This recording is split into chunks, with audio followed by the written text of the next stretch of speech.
gimana ya, bingung juga untuk menyampaikan bahwa saya ini, mudah-mudahan Pak Jokowi mengingat saya mau membuat surat terbuka untuk beliau. Pak Jokowi, mudah-mudahan Anda ingat saya Aryono Pak. Saya teman Pak Hari Mulyono almarhum. Pak Hari Mulyono itu dulu adalah Ketua Komite SD 15 Mangkubumen Lor.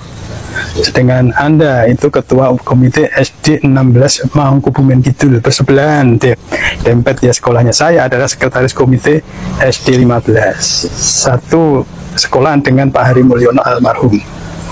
Nah, saya kenal dengan beliau itu deket ya Pak ya, sering gojek, guyonan dan sebagainya. Jadi saya tahu bahwa Pak Hari Mulyono waktu itu Anda belum jadi apa-apa, belum jadi wali kota, masih pengusaha mebel. Itu Pak Hari cerita bahwa dia adalah teman kuliah Anda di Fakultas Kehutanan UGM. Jadi waktu itu karena tidak ada keinginan apa-apa, tidak ada tujuan apa-apa, wong belum jadi apa-apa, saya masih wartawan, saya kepala biro bukan GM, General Manager Radar Solo Jawa Pos ya. Pak Hari cerita bahwa Anda adalah teman kuliahnya. Lalu Pak Hari sering main ke rumah Anda, lalu dijodohkan mau nggak dengan adik saya. Pak Hari mau, menikahlah dengan Hidayati lah. Waktu itu saya yakin bahwa Anda memang kuliah di UGM. Nah, yang sekarang dengan berbagai cara Anda jelaskan, berbagai cara itu cara Anda ya, bukan cara yang diinginkan rakyat. Pak Jokowi sudah menyampaikan bahwa saya punya ijazah di UGM. Lalu teman-temannya katanya juga sudah menyampaikan bahwa itu memang satu kuliah dengan Pak Jokowi. Lalu rektornya bahkan Bu Ova Amelia itu profesor, itu juga menyampaikan bahwa ijazah Pak Jokowi asli di UGM dan ada catatannya. Nah, tapi Pak Rismon itu dia doktor Pak, dia doktor, mantan dosen, dan punya keahlian di bidang IT. Memang dunianya itu bisa menunjukkan secara ilmiah bahwa ijazah Anda itu palsu. Nah, ini yang perlu segera diklarifikasi Pak. Lalu kenapa semua orang kok masih tidak percaya dengan keaslian ijazah Anda? Itu karena satu, Anda sudah tidak dipercaya oleh rakyat, kecuali oleh para cebong, para bajer yang selama ini berada di belakang Anda, itu yang percaya. Yang rakyat lainnya itu tidak percaya. Bahkan tokoh-tokoh oposisi itu sampai akan tanggal 16 Maret akan datang ke rumah Anda untuk bersilaturahim sekaligus mengklarifikasi. Karena apa? Karena sampai sekarang ijazah asli itu tidak pernah ditunjukkan. Inilah persoalannya. Padahal dengan menunjukkan ijazah asli itu semua selesai. Tapi yang jadi pikiran saya, yang mungkin ini perkiraan saya, itu adalah bahwa Anda sudah tidak dipercaya oleh rakyat Pak.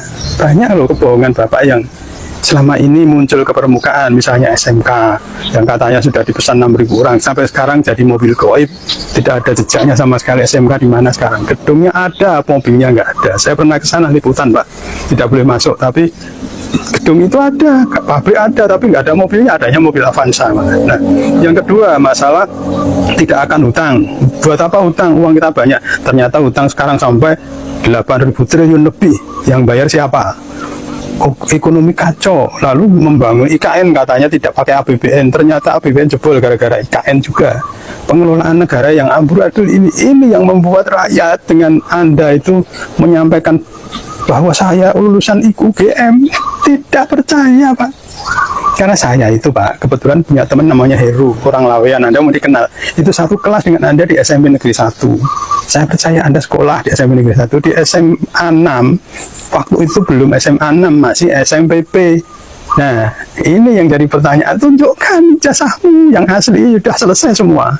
Tapi karena tidak ditunjukkan, hanya omongan orang, omongan rektor dan sebagainya, Anda yang ngomong sebesar apapun, seluar biasa apapun omongan Anda, itu tidak dipercaya. Itu aja persoalannya. Saya percaya Anda punya ijazah, tapi karena omongan Anda sudah tidak dipercaya itu, sehingga sekarang bergulir terus Pak.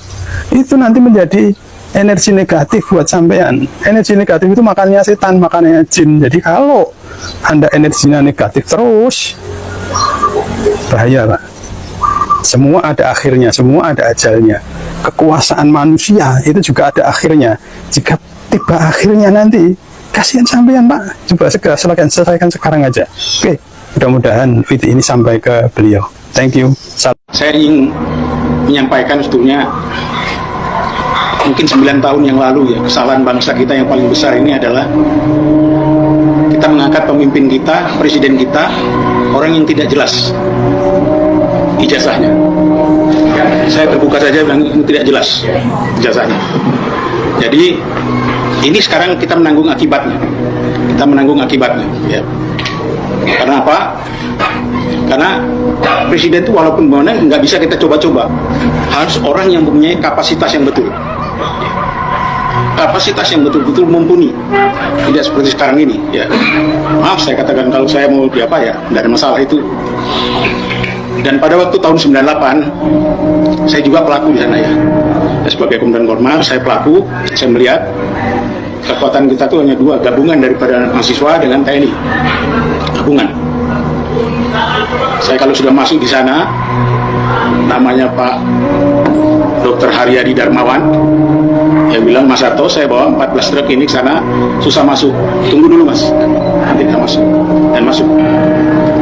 Dan pada waktu itu kalau menurut saya negara kita bukan tidak dalam keadaan baik-baik saja, enggak. Keadaan negara kita masih bagus.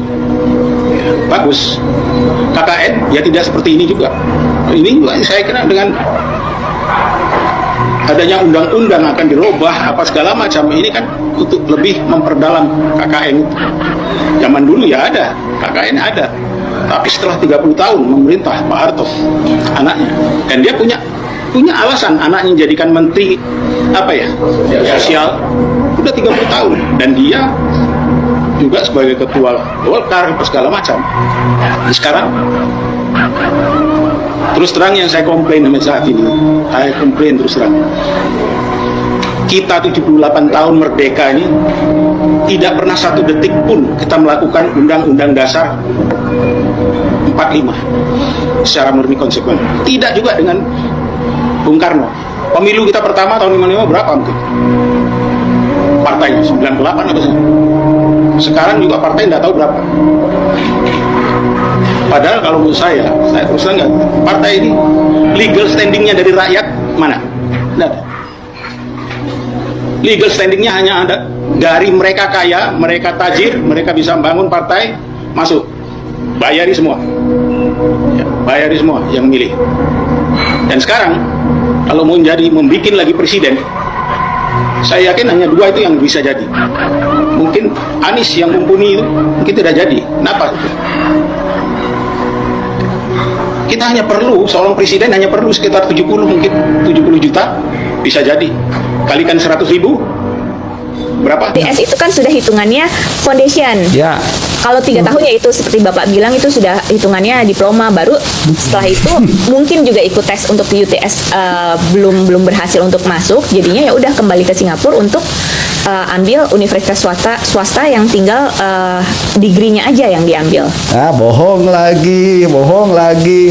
Enggak setara diploma. Bukan, tidak ada diplomanya. Itu mah kursus, Mbak Dian. Tuh, ya. Jadi itulah, ada memang perkataannya sebagian yang benar begitu. Itu kan tadi Dian mengatakan begitu. Sudah setara diploma. Lah, kita tadi bacakan kok, itu bukan diploma kok. Guaranteed entry to first year of a UTS degree or a UTS college diploma. Bukan diploma, tidak setara diploma, lain. Yang bilang Gibran cerdas tuh Termul sendiri bilang Gibran kurang cerdas, cuman tidak secara eksplisit, cuman secara implisit, karena kesana tuh pasti ada lo ngapain itu 3 tahun ya, akhirnya ngasih ngasih alibi kan, oh itu diploma, padahal kan pemilu sudah selesai, apa urusannya lagi dengan persyaratan. Jadi saudara sekalian, dalam konstitusi kita itu diatur yang namanya ayat-ayat pemberhentian presiden atau pemakzulan. Ada 3 klaster, satu karena melakukan pelanggaran hukum ya berat seperti korupsi, kemudian pengkhianatan terhadap negara, suap dan tindak pidana berat lainnya. Nah, klaster kedua melakukan perbuatan tercela. Tercela itu contohnya judi, mabuk-mabukan, zina, tapi tidak terbatas pada itu saja ya. Kemudian yang ketiga adalah tidak lagi memenuhi syarat sebagai presiden dan wakil presiden. Memang ada kontroversi sedikit. Syaratnya itu apa? Syarat di konstitusi saja atau syarat di undang-undang juga? Saya ingin mengatakan syarat-syarat yang terukur itu ya harusnya bisa menjadi alasan untuk melakukan impeachment. Apalagi syarat tersebut terkait dengan jenjang pendidikan. Oke, misalnya kalau ijazah MDIS-nya itu ternyata salah, palsu misalnya, tidak benar, kan masih ada ijazah SMA-nya. Nah, saya ingin mengatakan sebagai orang hukum tata negara, dalam konteks ini Gibran sudah melakukan perbuatan tercela karena memberikan keterangan publik yang salah, dan bahkan itu sesungguhnya juga tindak pidana yang diatur di dalam KUHP. Tetapi soal tindak pidananya itu soal yang lain. Tetapi yang jelas dia sudah melakukan perbuatan tercela yang Ya, halo Sobat Politik, kembali lagi bersama saya di channel ini. Teman-teman, kita sudah menyaksikan bersama bagaimana cuplikan video yang sangat menarik. Dan tentu teman-teman, sebelum kita berdalam lebih dalam isu panas hari ini, jangan lupa untuk berikan komentar kalian dan subscribe channel ini, agar teman-teman tidak ketinggalan informasi menarik yang kita sampaikan. Di cuplikan video yang sudah kita saksikan ini teman-teman, ada beberapa tanggapan-tanggapan netizen terkait isu polemik ini, dan mari kita kawal bersama teman-teman, sehingga kita tahu apa saja isi hati dari teman-teman kita. Ya teman-teman, yang pertama di sini disampaikan oleh teman kita Ngatemikasi, Pak Jokowi tidak pernah kuliah, jadi nggak bisa menunjukkan ijazah karena nggak punya ijazah. Teman-teman juga disampaikan oleh teman kita Nur Kiwai, dia berkomentar kalau tuh lihat Jokowi, jangan kabur, dengerin biar tidak malu. Ya teman-teman, kita lanjut sampai kalau teman kita Arif, kapan di Indonesia pecah telur ada mantan presiden dibui sama rektor UGM biar menuruhkan sejarah baru di Indonesia. Ya teman-teman, kita lanjut disampaikan oleh Sunasya, itulah kesalahan terbesar yang tidak akan termaafkan oleh rakyat Indonesia. Adili DPI dan Megawati, mana tanggung jawabnya bahwa sidak jal iblis dalam pemerintahan? Ini cuma jadi perusak negara dan bangsa Indonesia. Ya teman-teman, sampai oleh teman kita Asyap Budi, si Jokowi wajib diproses. Kalau tidak diproses hukum, maka terkutuklah para penegak hukum yang punya kewenangan. Di sini teman-teman Misnawati berkomentar, foto ijazahnya beda jauh dengan orang yang bernama Jokowi. Aryo Sumanto juga berkomentar, yang bilang ijazah Jokowi asli perlu diperiksa kejiwaannya. Ya teman-teman, kita lanjut disampaikan oleh Salemet, walah si Petruluk emang jago ngibul, bohong, licik, SMK masih banyak yang dibohongi. Ya teman-teman, kita lanjut disampaikan oleh teman kita Herianto, walaupun ada 100 saksi kunci untuk kasus ijazah palsu dan menunjukkan bahwa kepalsuan ijazah palsu 99% itu nggak bernilai. Kalau presiden tidak angkat bicara sehingga separan hukum bisa bermain terus berjuang para ahli dan kuasa hukum Roy Suryo. Ya teman-teman, kita lanjut. Di sini disampaikan oleh teman kita Jusmawati, mengapa Jokowi tidak mau menunjukkan ijazahnya yang katanya asli? Kalau memang asli, kan selesai kasusnya dan dihukum semua orang-orang yang menuduh Jokowi. Ada apa sebenarnya Jokowi ini? Jangan-jangan ada peristiwa yang lebih besar, Anda ijazah yang tunjukkan ternyata palsu. Jadi penegak hukum harus memaksa Jokowi tunjukkan ijazahnya serta paksa Jokowi untuk ke pengadilan. Ya teman-teman, kita lanjut. Di sini disampaikan oleh teman kita Ngatemikasi, nggak punya ijazah, apanya yang mau ditunjukkan, sama aja tidak lulus. Ya teman-teman, kita lanjut. Di sini disampaikan oleh teman kita Junaidi Jojon, jika berkomentar kalau pembuktian sah depan mata ijazah palsu Jokowi dan foto ijazah itu bukan Jokowi, memakai foto orang lain, ini adalah tanda bukti nyata. Ya teman-teman, Suryati juga memberikan komentar, Bapak udah lelah, rakyatmu kapan berakhir drama ijazah palsu? Dizolimin, NKRI sakit bangsamu, malu-maluin 7 turunan. Ya teman-teman, kita lanjut disampaikan oleh teman kita Syarifihan Kujang. Di sini dia berkomentar kalau bukan ijazahnya saja Pak yang tidak jelas. Latar belakang anak siapanya saja Jokowi tidak jelas. Hancur negara ini, masa tidak kerasa. Ya teman-teman, kita lanjut di sini sampaikan oleh teman kita Patrick, Pak ini jujur, buka mata telinga termul Kapolri, Kapolda, Baskrim, Kapolri, Hakim, Jaksa, gunakan ilmu yang kamu miliki yang amanah. Ya teman-teman, kita lanjut juga disampaikan oleh teman kita Asek Proyek, Apapun pangkat dan jabatannya, siapapun orangnya maupun agamanya, dimanapun domisilinya, tetap harus bela pihak yang benar, jangan berpihak pada uang. Ya teman-teman, selanjutnya di sini disampaikan oleh teman kita Amelia Nasea. Dia berkomentar, sudahlah kebohongan-kebohongan, karena kebohongan bisa menghancurkan semua amal-amal kebaikan Anda. Ketahuilah bahwa kekuasaan tidak akan mempermudah perjalanan Anda di akhirat. Ya, teman-teman, kita lanjut disampaikan oleh teman kita Dang Helmi. Kalau Termul udah tahu kenapa dah jujur, alasannya mereka digaji besar oleh pihak tersebut dengan duit rakyat yang diambil paksa.